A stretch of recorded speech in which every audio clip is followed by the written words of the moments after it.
Okay, so you've earned streaks in ranked play, but getting streaks is only half the battle. Knowing when and how to use them more effectively is the other half. So today I'm giving you 5 tips for better streak usage as well as ways to counter them in Vanguard ranked play. You know what to do, so let's hop right in with tip number 1. Don't use your streaks to get kills. I know, it sounds crazy, but hear me out. Rather than focusing your streaks on kills, use them to make plays. And by plays, I mean securing spawns, staggering an enemy push, forcing your opponents to head indoors and then cornering them, and removing opponents from power positions that are preventing your team from breaking the objective. For instance, in hardpoint, the obvious target for your streak is the opponent that's on hill. However, oftentimes the issue isn't necessarily the opponent on hill, it's the one looking over them or anchoring for spawns. A great example of this is P5 and Bocage. Let's say the enemy team has the preferred spawns on the tower side while your team is spawning mid-map. In this case, you will undoubtedly find someone sitting in L looking over the street side, one in the tower looking over the river, one on the back street watching for a push from grandmas, and of course one on time. Now, if you decide to use a streak to break this hill, eliminating the player on time is effectively useless as the one in L will have a clear shot on you even if you do end up getting on the time. And breaking through river is exposed to top tower and any enemy coming off of spawn. So the most optimal target is the player in L, as once you eliminate them, you can easily pick off the player on hill. And with 2 down, this will force the other 2 players to push up and try to retake the hill. Just ensure that once you eliminate the player in L, you must take control of that area and strip them of that power position. As I've said time and time again, not all kills are created equal. And it's no different when it comes to streaks. Utilize your streaks to take out the players in power positions that are far more difficult to eliminate with just your gun. This methodology can also be used in securing spawns, as eliminating the anchor on the opposing team allows your team to push up and secure it. Further to the point of using streaks outside of just getting a kill, glide bombs are a great way to gain information, and while you're using it, you should be calling out the positions of your opponents so that your team can utilize that information to get those kills. Watch the wrap, because there's one mid, there's one A,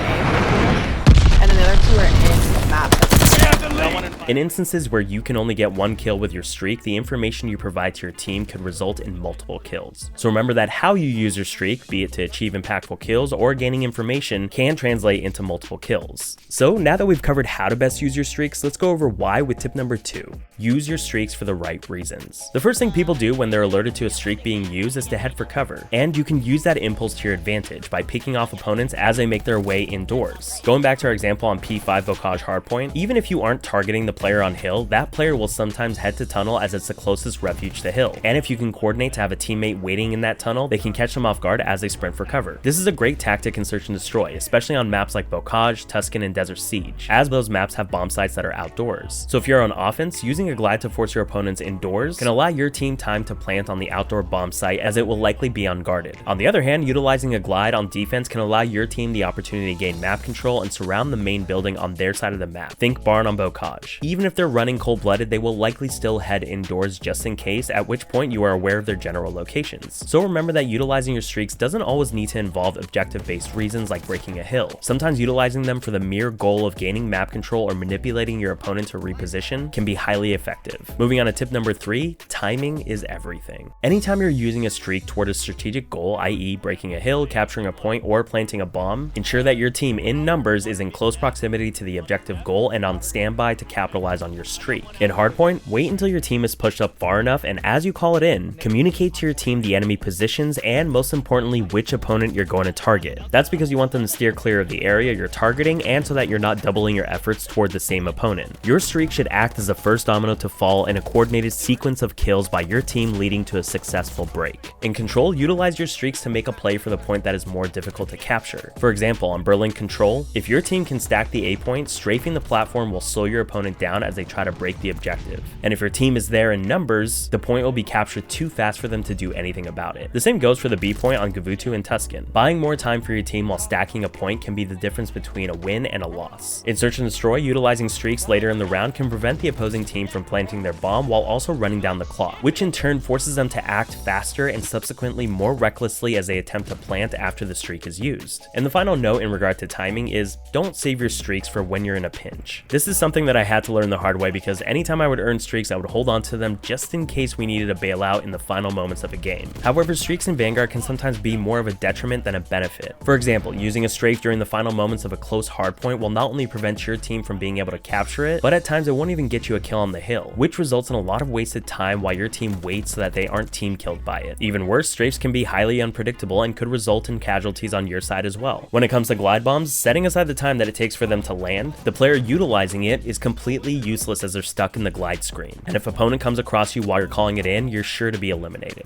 Instead of risking the use of a streak during the critical moments of a game, save them for the difficult breaks in order to prevent the team from increasing their lead or decreasing their score deficit. Moreover, don't use your streaks on indoor objectives. Save them for outdoor objectives where you can maximize their use. The only time you want to use streaks on indoor objectives is if you already have control of the objective and you're attempting to prevent the opposing team from reaching it. Moving on to tip number 4. Use your streaks in creative ways. There are a few ways you can use your streaks that you might not have thought of. The first is if you know for a fact that you are cornered, left on an objective alone, and likely to be eliminated, calling in a glide bomb, for instance, right before you are eliminated can allow you to stay in the fight during the respawn delay and at least take out the opponent that killed you. You can do the same with strafes. Just call it in at your feet, and when they eliminate you, you might be able to take them with you. Another way is in search and destroy, especially when you're left alone against multiple opponents. On defense, for instance, utilizing your strafe on one bomb site while checking the other allows you to be in 2 places at once, and that's because you'll either get a kill or at least a hit marker that informs you where they might be planting. If you're on offense and you're trying to plant the bomb as soon as possible, plant it, call the strafe in on the bomb, and get out of there as fast as possible. If they eliminate you, you can still get a kill on them, and if you slip away unharmed, it gives you time to reposition, as if they hop it, they'll be at risk of being eliminated by the strafe. Same thing of course goes with glide bombs. Moving on, when it comes to buildings, some buildings have gaps in their ceiling. For example, on Berlin, you can actually fly your glide bomb through the windows on the roof of the tickets building. Sometimes even if they are indoors, if they are near a door or a window, aim for the area right outside of it and you might still be able to get a kill. Finally, even if you can't get a kill with your streak, you might be able to get them off of an objective as they run for cover to buy your team time to reach it. So there are a multitude of ways that you can utilize your streaks in unique ways. Just be sure to be thinking outside of the box and not limiting yourself to using them in the conventional ways. Finally, tip number 5, how to counter the use of streaks. Countering streaks is important as your goal is to render the opponent's streaks useless or at least less effective.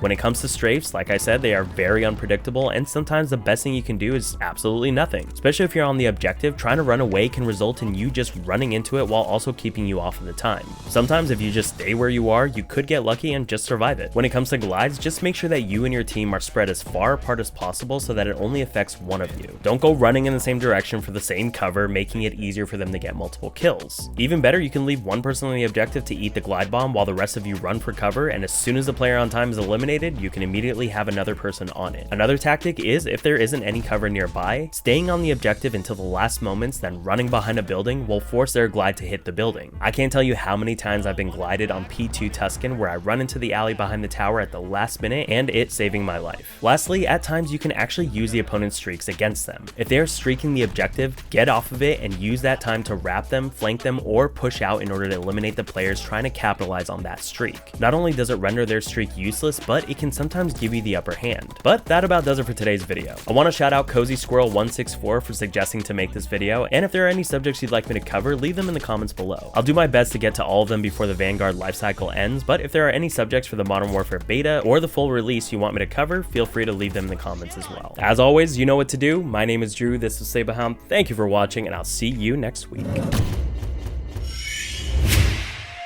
Hey, I want to be famous.